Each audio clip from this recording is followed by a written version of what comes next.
programme en tant que tel, c'est un projet qui a vu jour au début septembre.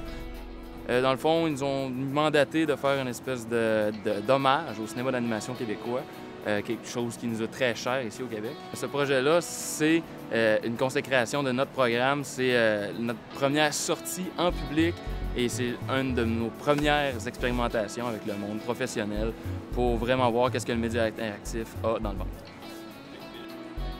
La préparation de tout ce projet-là en tant que tel, ça a commencé en septembre, donc ça fait à peu près 6 mois qu'on travaille là-dessus.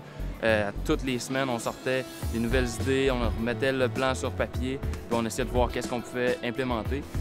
Le public peut s'attendre vraiment à voir ce soir des projections flyées, des trucs vraiment animés, dynamiques, des couleurs, voir des choses avec lesquelles ils peuvent interagir. Donc c'est vraiment intéressant, ils amènent leur tablette et leur téléphone intelligent.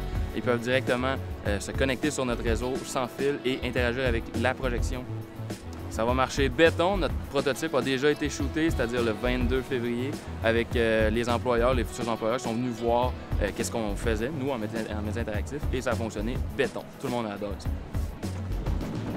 À chaque année, en fait, les étudiants du design d'événements, le programme d'événements de l'UQAM, sont invités à faire un projet événementiel.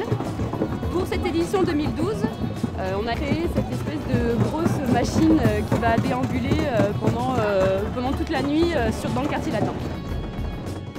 L'idée c'est ça, c'est vraiment de réunir les gens autour d'un même événement, créer une expérience collective comme ça où ils se défoulent à fond. Et c'est pour ça d'ailleurs qu'on a fait un instrument. Notre volonté c'était ça au départ, c'est de faire un instrument parce qu'il fallait un langage universel. Et quoi de mieux que la musique comme langage universel. Mais faut pas avoir fait 10 ans de conservatoire pour jouer à Shebam, hein. C'est 10 minutes de défouloir et après on est reparti pour une bonne soirée. L'idée de base c'est ça, c'est réunir les gens, c'est ce qu'on voulait faire, mais on n'était pas sûr du tout que ça fonctionne. Et là on le voit, les gens ils se connaissent pas, ils tapent sur la même machine en même temps, ça fonctionne pas, c'est beau, c'est pas beau. Ils sont ensemble et puis ils ressortent avec une grosse banane et ça c'est chouette. L'activité qu'on a organisée pendant la Nuit Blanche, ça s'appelle Pom Pom War. C'est un grand jeu urbain. Dans le fond, c'est une tag qu'on joue dans la rue, 3 équipes s'affrontent. C'est l'équipe qui ramasse le plus de pompons qui gagne. Puis le but, c'est juste de lâcher son fou.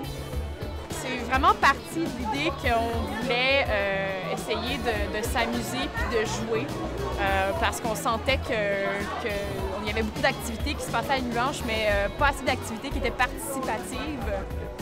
Je pense que ça fait juste accroître en participation. En ce moment, les équipes sont pleines. À minuit, ça va être la même chose, mais après minuit, les gens sont un peu plus fatigués, donc on se dit on recommence l'année prochaine.